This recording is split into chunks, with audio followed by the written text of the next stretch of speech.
ఈరోజే మంగళవారం. మంగళవారం, శుక్రవారము అంటే సంపదల దేవత అయిన లక్ష్మీదేవికి ఎంతో ప్రీతికరమైన రోజు. మరి ఈరోజు అమ్మవారికి సంబంధించిన ఈ కథలను విన్నా, చదివినా, చెప్పినా, వినిపించినా జన్మల పాపాలు తొలగి కోటి జన్మల పుణ్యం వస్తుంది, సకల శుభాలు కలుగుతాయి. మరి ఆ కథ ఏంటో ఇప్పుడు ఈ వీడియోలో తెలుసుకుందాం.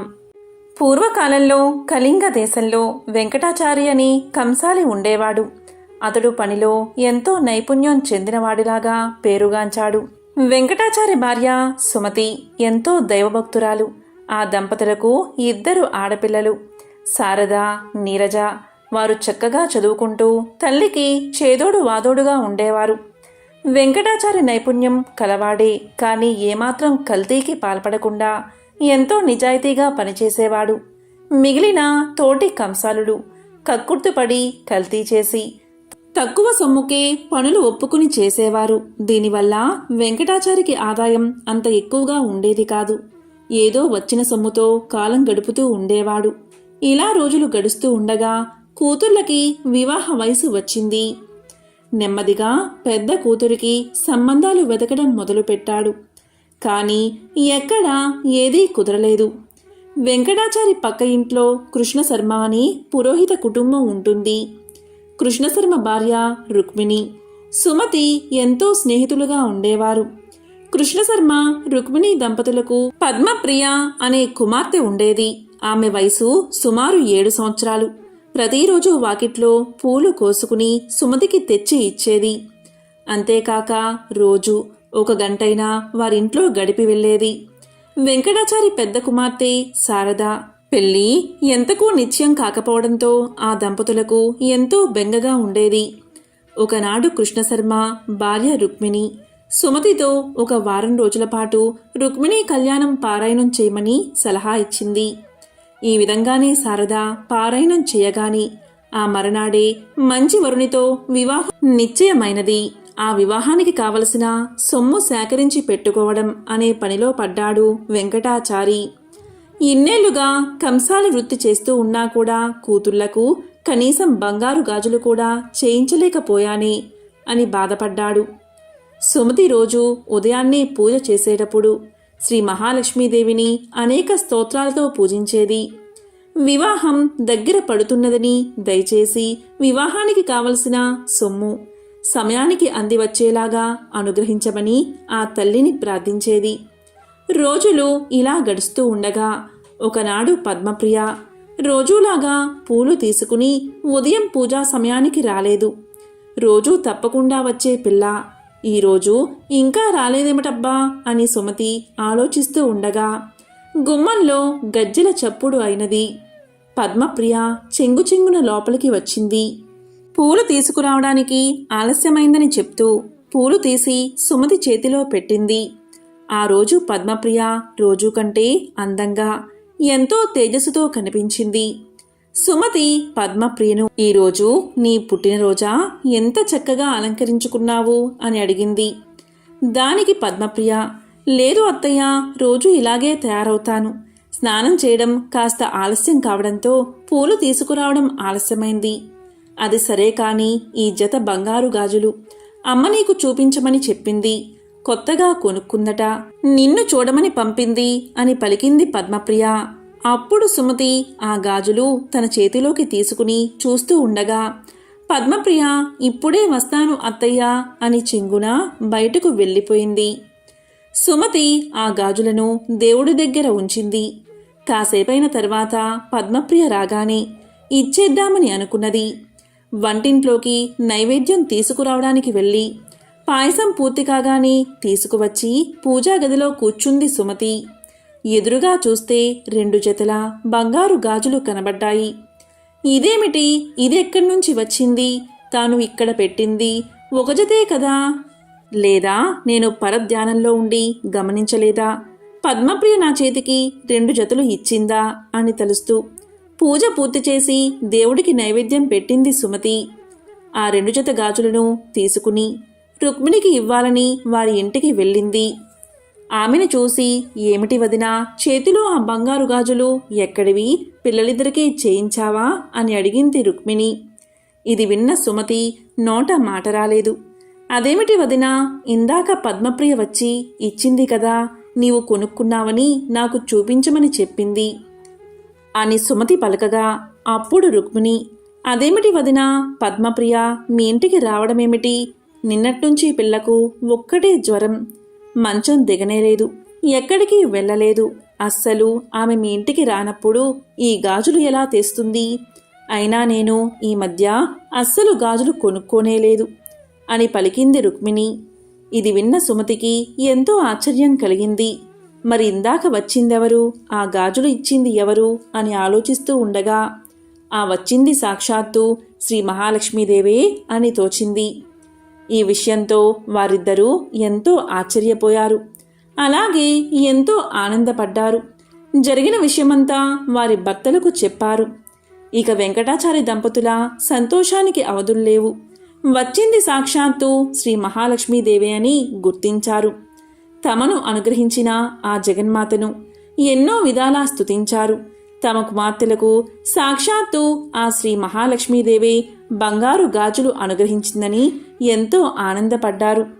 ఇద్దరూ పూజాగదిలో నుంచుని ఆ జగన్మాతను స్మరిస్తూ ఇలా అన్నారు.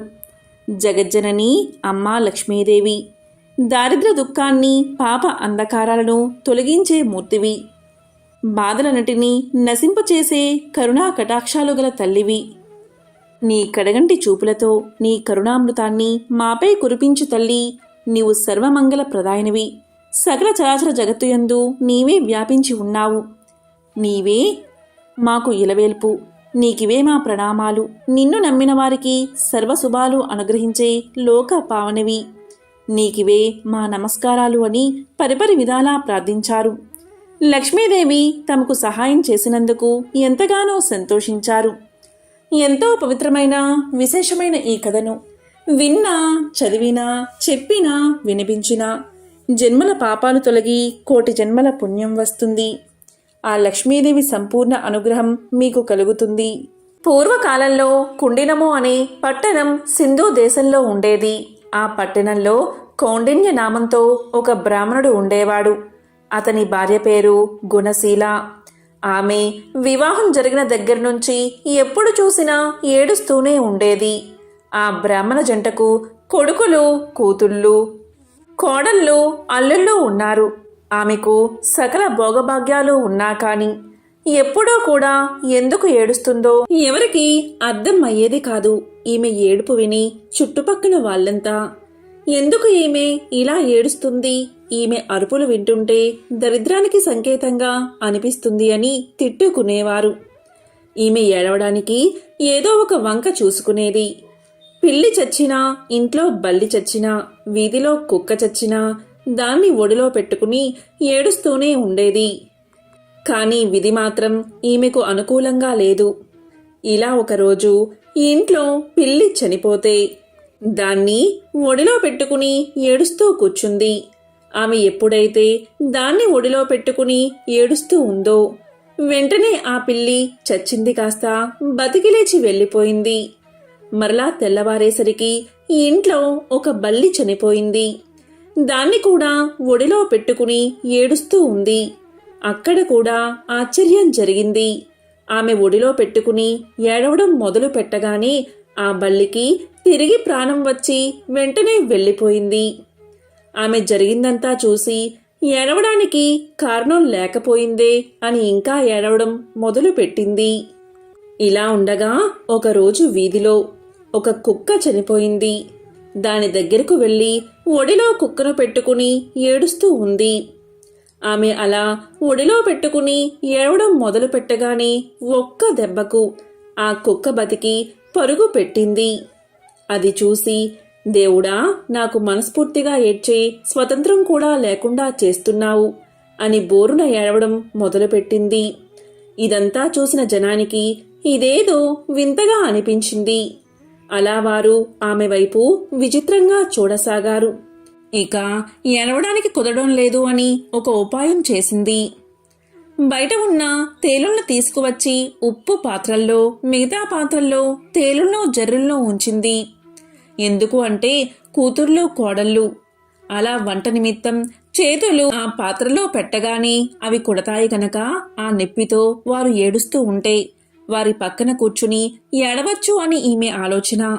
కానీ విధి మాత్రం ఆమెకు వ్యతిరేకంగా ఉంది. కూతుర్లో కోడళ్ళు వాటిలో తమ చేతులు పెట్టగా జర్రెలు అలాగే తేల్లో వస్తువులుగా మారిపోయాయి. అంతేకాదు తన కొడుకుల బట్టల్లో పాములు ఉంచేది. అలా పాములు కరిస్తే కొడుకులు చచ్చిపోతే ఏడవచ్చు అని ఈమె ఆలోచన. కానీ విధి మాత్రం వేరేగా ఆలోచన చేసింది. ఆ పాములు కాస్త బంగారం మొలతాలలా అయిపోయాయి.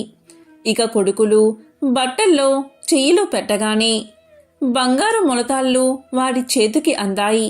వెంటనే కొడుకులు, అమ్మా బట్టల్లో బంగారు మొలతాడు ఎందుకు ఉంచావమ్మా అని అడగగానే దానికి ఆమె, నాయనా వాటిని తీసి జాగ్రత్తగా దాచుకోండి అని పలికేది.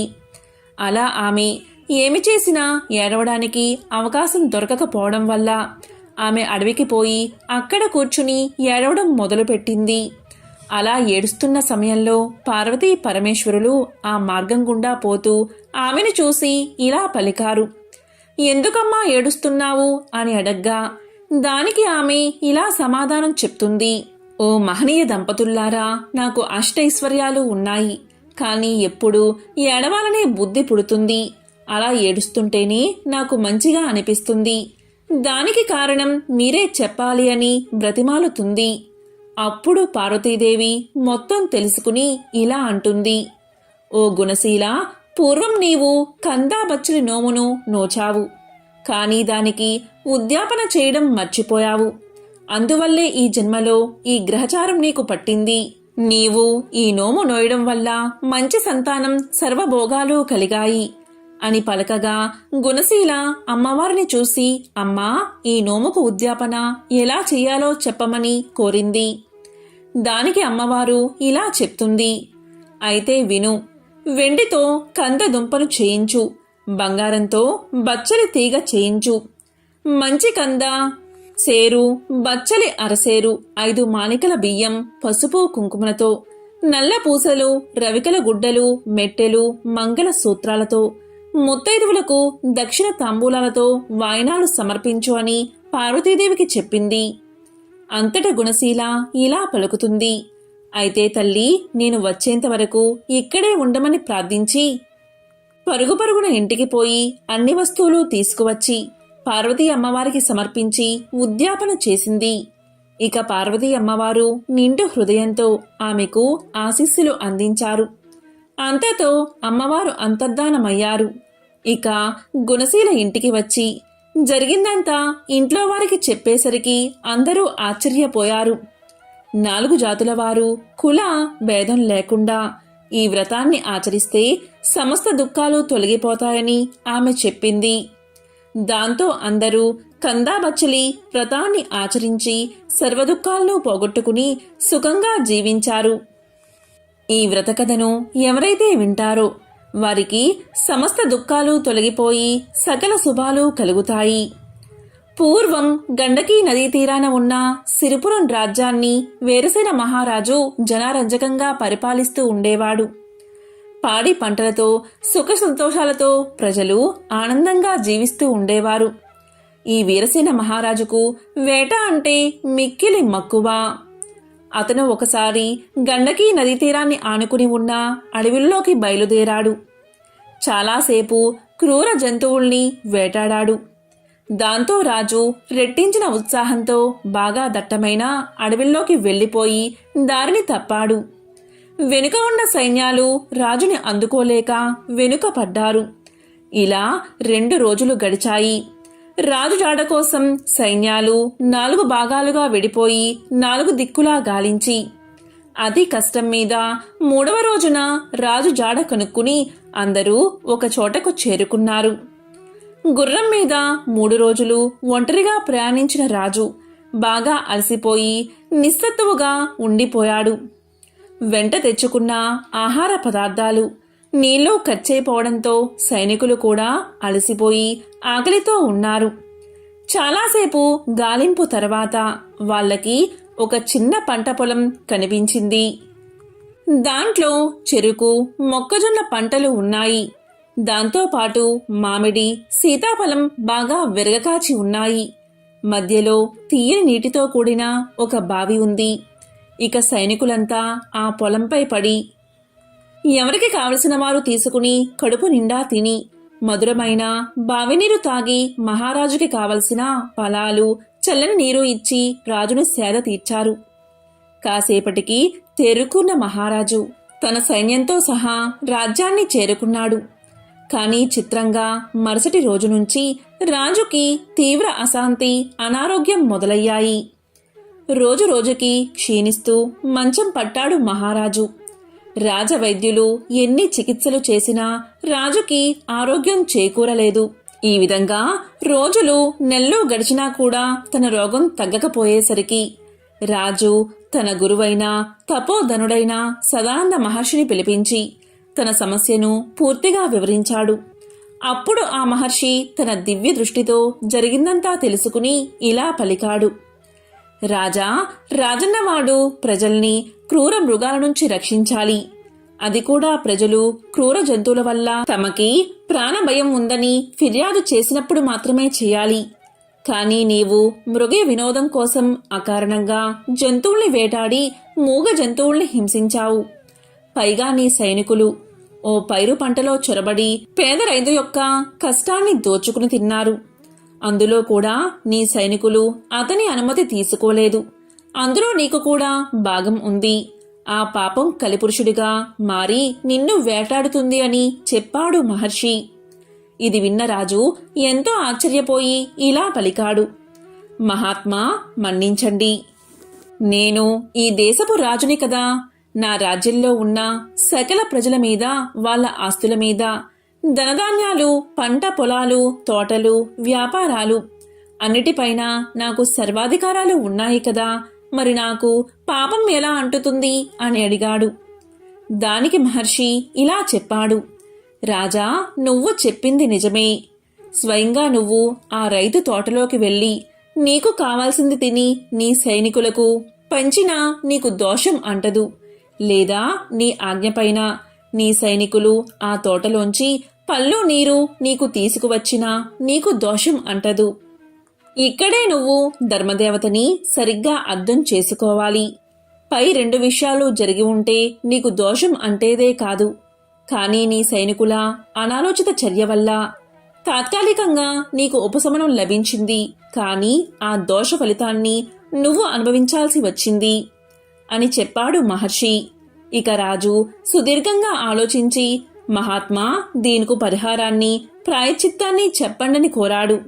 ఇక మహర్షిని చూసిన మహారాజు అప్పటికప్పుడు ఆ పంట పొలం రైతును పిలిపించాడు. ఆ రైతు పేద యువకుడైన ముకుందుడు. చక్కనైన రూపం కలవాడు. కాయకష్టం చేసుకుని తనకున్న చిన్న పొలంలో రకరకాల పళ్ళు, ఫలాలు పండిస్తూ వృద్ధులైన తన తల్లిదండ్రులను పోషించుకుంటూ ఉన్నాడు. రాజు యొక్క సైన్యం తన పంటని మొత్తం కాజేయడంతో గత నెల రోజులుగా తల్లిదండ్రులకు సరైన తిండి కూడా పెట్టలేక చాలా దీనస్థితిలో ఉన్నాడు. ఇక రాజు అతనికి క్షమాపణ చెప్పి తన తప్పుకి పరిహారంగా 1000 బంగారు నాణాలు బహుకరించాడు. అప్పుడు పేద రైతు మహా ఆనందపడి ఇలా పలికాడు. రాజా, ఈ బహుమానంతో జీవితాంతం నా తల్లిదండ్రులకి అస్సలు ఏ లోటు లేకుండా ప్రేమగా పోషించుకుంటాను అంటూ రాజుకి కృతజ్ఞతలు చెప్పి అక్కడి నుంచి వెళ్ళిపోయాడు. ఆ విధంగా ఆ రైతు వెళ్ళిపోయాక రాజు మహర్షి వైపు తిరిగి, మహాత్మా, ఇక నా పాపం పోయినట్లేనా అని అడిగాడు. దానికి మహర్షి ఇలా అన్నాడు. రాజైన వాడు ఎప్పటికప్పుడు ధర్మశాస్త్రాలు, నీతి శాస్త్రాలను క్షుణ్ణంగా అధ్యయనం చెయ్యాలి. లేదా ఎవరి దగ్గర నుంచైనా తెలుసుకుంటూ ఉండాలి. ప్రస్తుతానికి నీ పాపం తొలగిపోయింది, కానీ ఇంకా మిగిలే ఉంది అన్నాడు మహర్షి. అప్పుడు రాజు మళ్ళీ నమస్కారం చేసి, మహాత్మా, మరి పరిహారం చెప్పండి అని కోరాడు. మహర్షి రాజు వంక చూశాడు. అప్పుడు వెంటనే రాజు సదాచార భక్తులైన పండితుల్ని, బ్రాహ్మణోత్తముల్ని మహారాజు సభకు ఆహ్వానించాడు. కొన్ని వందల మంది తరలి వచ్చారు.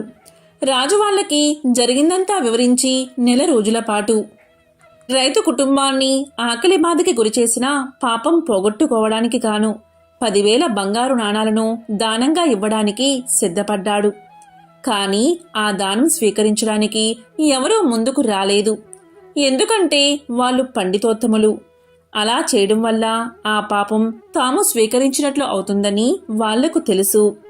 ఇక రాజు నిరాశగా వాళ్ల వైపు చూస్తూ ఉండగా విశ్వవేత్తుడు అనే బ్రాహ్మణోత్తముడు లేచి ఆ దానం స్వీకరించడానికి సిద్ధంగా ఉన్నానని తెలియచేశాడు. ఇక రాజు ఆనందంగా 10,000 బంగారు నాణాలను బహుమానంగా ఇవ్వగాని విశ్వవేదుడు తాను తెచ్చిన 2 బంగారు నాణాలను వాటితో కలిపి అక్కడ చేరిన పండితులకు బ్రాహ్మణులకు ఉచితంగా పంచేశాడు. ఇలా చేయడం వల్ల ఆ పాప ఫలం అతనికి అంటలేదు. ఇక రాజు అతన్ని చూసి ఇలా పలికాడు, మహానుభావా, తమ పరిస్థితి మెరుగుపడాలని అంత పెద్ద మొత్తం దానంగా ఇచ్చాను. ఇప్పుడు తమకి నేను ఇచ్చిందేముంది అన్నాడు. మీరేమో నేనిచ్చిన ధనాన్ని దాన ధర్మాలు చేసి మీ పాపం పోగొట్టుకున్నారు. ఇప్పుడు నేను మీకు ఎలా సహాయం చేయగలను అని అడగ్గా దానికి ఆ బ్రాహ్మణోత్తముడు బదులిస్తూ ఇలా అన్నాడు, రాజా, గండకీ నదీ తీరాన ఉభయ సంధ్యల్లో సంధ్యావందనంతో పాటు గ్రామీణుల ఇళ్లల్లో పూజాది శుభకార్యాలలో పౌరోహిత్యం చేసుకుంటూ ఉంటాను నేను. ఆ వచ్చిన ధనంతో నేను నా భార్య ఆనందంగా జీవిస్తున్నాం. మీరు నాకేమైనా సహాయం చెయ్యాలి అనుకుంటే గండకీ నదీ తీరంలో ఒక అపురూప శివాలయాన్ని నాకు నిర్మించి ఇస్తే చాలు. నా శేష జీవితాన్ని ఆనందంగా గడిపేస్తాను. దాంతో మా ఇద్దరి జీవితాలు ఆ పరమేశ్వరుడి అనుగ్రహం వల్ల పరిపూర్ణమవుతాయి అని చెప్పగా రాజు దానికి ఆనందంగా ఒప్పుకుని ఆ బ్రాహ్మణుడికి శివాలయం కట్టించి ధర్మదేవత యొక్క అనుగ్రహం పొంది ధన్యుడు అయ్యాడు రాజు. కాబట్టి అధికార బలంతో ఇతరుల మనస్సును ఎప్పుడూ నొప్పించరాదు. ఇలా చేస్తే మనశ్శాంతి కరవుతుందని ఈ కథ మనకు తెలియచేస్తుంది. ఎంతో పవిత్రమైన విశేషమైన ఈ రోజు ఈ కథను వింటే చాలు సకల శుభాలు కలుగుతాయి. ఒక బ్రాహ్మణుడికి 5 కొడుకులు ఉన్నారు. వారికి పెళ్లిళ్లు జరిగి భార్యతో హాయిగా కాపురం చేసుకుంటున్నారు. వారిలో 5వ కోడలు కరుల్లా గౌరీనోము పట్టింది. ఆమె సూర్యుణ్ణి ఆరాధిస్తూ అత్త సొమ్ము అక్కర్లేదు, మామ సొమ్ము అక్కర్లేదు, పుత్రి సొమ్మొద్దు, పురుషుని సొమ్ము అసలే వద్దు, నా సొమ్ము నాకిమ్ము అని పలికేది. రోజు ఈ విధంగా అండం విన్న అత్తా మామలు, బావా మరదళ్ళు, తోడి కోడళ్ళు భర్తకు ఆమెపై కోపం వచ్చింది. అందరూ కలిసి ఒకరోజు ఆమె నిద్రపోతూ ఉండగా మంచంతో సహా ఆమెను అడవిలో విడిచి వచ్చారు. ఆమె నిద్ర లేచింది. భయపడక ఆమె అక్కడే స్నానం చేసి సూర్యదేవుణ్ణి ప్రార్థిస్తూ ఉండగా దోసిట రత్నాలు పడ్డాయి. వాటితో పసుపు, కుంకుమ, కొంచెం ఉప్పు, మిరపకాయలు, బియ్యము కొని ఒక ముసలవాని సహాయంతో ఆ సమీప గ్రామాన చిన్న ఇంటిలో ఉన్నది. ఎప్పుడైతే ఈమెను ఇలా చేశారో వారికి దరిద్రం పట్టి పల్లె పల్లెకు తిరుగుతూ అడుక్కుంటూ జీవితం గడపడం మొదలుపెట్టారు. అలా ఊరు తిరుగుతూ ఉండగా ఒక దగ్గర సూర్య నమస్కారం చేస్తున్న ఈమెను చూశారు. మన అమ్మాయి కూడా ఇలాగే సూర్య నమస్కారం చేసేది అని వారిలో వారు అనుకున్నారు. సూర్యుడి కరుణ వల్ల అక్కడ మేడలు, మిద్దెలు, ఇల్లు, వాకిళ్ళు, తోటలు, దొడ్లు విపరీతంగా కొన్నది ఆమె. నిత్యాన్నదానం చేసేది. ఒకరోజు అత్తామామలు వచ్చి అన్నం పెట్టమన్నారు. నా అత్తామామ మీలాగే ఉండేవారని వారిని చూసి పలికింది. ఇంతలో భర్త వచ్చాడు. ముగ్గురుకు తలంటు పోసి కొత్త బట్టలు కట్టబెట్టింది. వారితో కరుళ్ళు కొత్తవి కంచెంలో పెట్టి కరుల్లా గౌరీనోము నోయించింది. ఇలా 5 సంవత్సరాలు చేయించగానే వారి పాపాలన్నీ తొలగిపోయాయి. దాంతో వారు కోడలతో సహా ఎంతో ఆనందంగా జీవనం సాగించారు. ఎంతో పవిత్రమైన విశేషమైన ఈ కథను విన్నవారికి సకల శుభాలు కలుగుతాయి. మంగళవారం సందర్భంగా లక్ష్మీదేవికి సంబంధించిన ఒక విశిష్టమైన కథను ఇప్పుడు ఈ వీడియోలో తెలుసుకుందాం. పూర్వం అవంతి నగరంలో ధర్మయ్య, శ్యామల అనే దంపతులు ఉండేవారు. ధర్మయ్య వడ్రంగి పని చేసుకుంటూ జీవితం గడిపేవాడు. ఆ దంపతులకు 3 కుమార్తెలు. ఒక సంవత్సరం కరువు కాటకాలు వచ్చి ధర్మయ్యకు పని దొరకక ఇల్లు గడవడానికి కూడా చాలా కష్టపడ్డాడు. ఆ తరువాతి సంవత్సరం కూడా కరువుతో దేశమంతా అల్లాడిపోయింది. ప్రజలందరూ తిండి గింజలు దొరకక నానా ఇబ్బందులు పడ్డారు. ఇక ధర్మయ్య పరిస్థితి ఇంకా దారుణంగా ఉంది. తినడానికి 2 పూటల భోజనం కూడా దొరకక మరమరాలు తింటూ ఇల్లంతా కాలం గడుపుతున్నారు. కానీ ఆ దంపతులిద్దరూ ఇంత కష్టకాలంలో కూడా భగవంతుణ్ణి మరవలేదు. వారి ఇంట్లో తరతరాల నుండి వస్తున్న శ్రీ లక్ష్మీనారాయణ విగ్రహం ఒకటి ఉంది. ఆ విగ్రహాన్ని రోజు భక్తి శ్రద్ధలతో పూజించేవారు. రోజు ఏదో ఒక పదార్థాన్ని తప్పకుండా నైవేద్యంగా పెట్టేవారు. అయితే 2 సంవత్సరాల నుండి కరువు వల్ల ఇంట్లో ఏ పదార్థమూ లేకపోవడం చేత ఈ ఇంటి ఆవరణలోని తులసి మొక్క నుండి ఒక దళాన్ని శ్రీ లక్ష్మీనారాయణలకు భక్తితో కళ్ళుకు అద్దుకుని సమర్పించేవారు.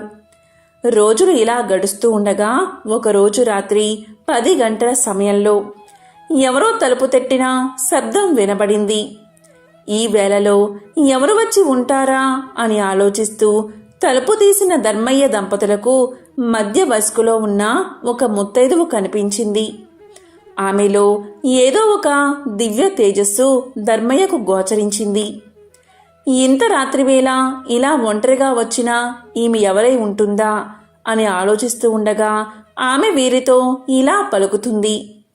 నాయనా, నేను పొరుగు ఊరు నుండి మా ఊరు వెళుతూ దారి తప్పి ఇటుగా వచ్చాను. రాత్రి కావడం వల్ల దోవ సరిగ్గా తెలియడం లేదు. ఈ రాత్రి మీ ఇంటిలోనే పడుకుని తిరిగి ఉదయాన్నే వెళ్ళిపోతాను అని పలికింది. అప్పుడు ధర్మయ్య దంపతులిద్దరూ ఆమెను లోపలికి రమ్మని ఆహ్వానించారు. అతిథి భగవంతుడితో సమానం కదా, కానీ ఆమెకు ఇవ్వడానికి ఇంట్లో ఏమీ కనిపించలేదు. వాళ్ళకి కాసిన్ని మంచినీళ్లు మాత్రమే ఇచ్చారు. ఇంట్లో పడుకోవడానికి ఒక చాప మాత్రమే ఉంది. ఆ రాత్రి ఆమె ఆ చాపపైనే నిద్రించింది. తెల్లవారగానే వెళ్ళడానికి సిద్ధమైంది. అప్పుడు ధర్మయ్య దంపతులిద్దరూ ఆమెతో ఇలా అన్నారు. తల్లి, నీవు తేజస్సుతో సాక్షాత్తు జగన్మాత అయిన శ్రీ మహాలక్ష్మిగా ఉన్నావు. నిన్ను ఒట్టి చేతులతో పంపుతున్నందుకు మాకు ఎంతో బాధగా ఉంది అన్నారు వారిద్దరూ. అప్పుడు ఆమె ఇలా పలుకుతుంది. దంపతులారా, మీరు చింతించవద్దు. మీ ఇంట్లో ఉండడానికి ఒప్పుకున్నారు, అదే చాలు అంది.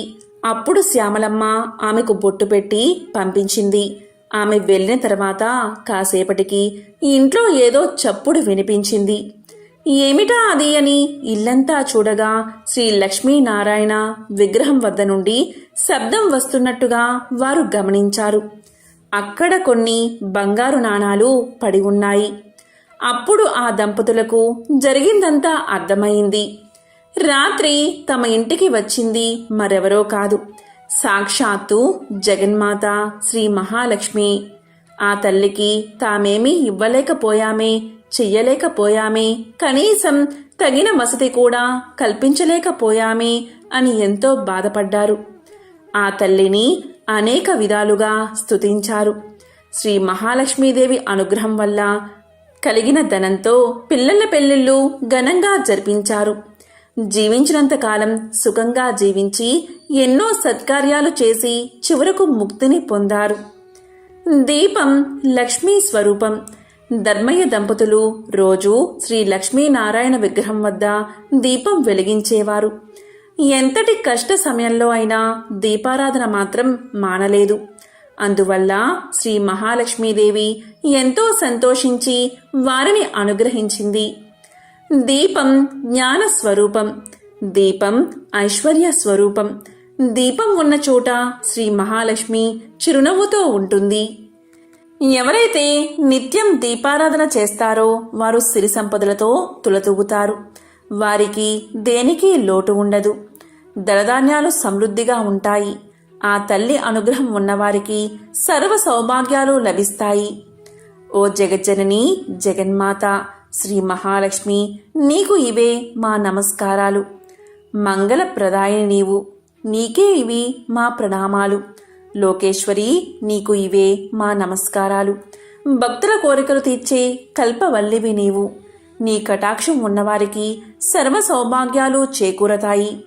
దేనికి లోటు లేకుండా జీవితమంతా ఆనందంగా గడుస్తుంది. శ్రీ మహాలక్ష్మి కటాక్షం లేనివారు బానిసత్వం, దారిద్ర్యం, అప్పులు, భార్యావియోగం, అనారోగ్యం ఇలాంటి అనేక కష్టాల పాలవుతారు. సర్వమంగళ ప్రదాయిని అయిన జగన్మాత ఆరాధించిన వారికి దేవిని దాసదాసీ జనం, పుత్రులు, మిత్రులు, బంధువులు, ఆరోగ్యం, ధనం, ధాన్యం, వాహనమనే అష్టైశ్వర్యాలు లభిస్తాయి. శ్రీ లక్ష్మీనారాయణను ఎవరైతే ఎప్పుడూ మనసులో ప్రార్థిస్తూ ఉంటారో వారికి సర్వ సౌభాగ్యాలు కలుగుతాయి. వారికి ఎటువంటి పరిస్థితుల్లో కూడా ఆపద దరిచేరదు. శ్రీ లక్ష్మీనారాయణులు అన్యోన్యమైన జంట. మత్స్య అవతారంలో శ్రీలక్ష్మిగాను, కూర్మావతారంలో కూర్మావతిగాను, నరసింహ అవతారంలో శ్రీ మహాలక్ష్మిగాను, వరహ అవతారంలో భూలక్ష్మిగాను, శ్రీరామావతారంలో సీతగాను, శ్రీకృష్ణావతారంలో రుక్మిణిగాను ఆ మహాలక్ష్మి తన పెర్మిటి అయిన శ్రీమన్నారాయణుడితో కలిసి అవతరించింది. ఎంతో పవిత్రమైన విశేషమైన ఈరోజు ఈ కథలను విన్నా, చదివినా, చెప్పినా, వినిపించినా అష్టదరిద్రాలు తొలగి అష్టైశ్వర్యాలు కలుగుతాయి. లక్ష్మీనారాయణల కటాక్షం మీకు కలుగుతుంది. ఓం నమో నారాయణాయ. ఓం శ్రీ మహాలక్ష్మియే నమః. ఓం శ్రీ మాత్రే నమః. ఓం నమః శివాయ.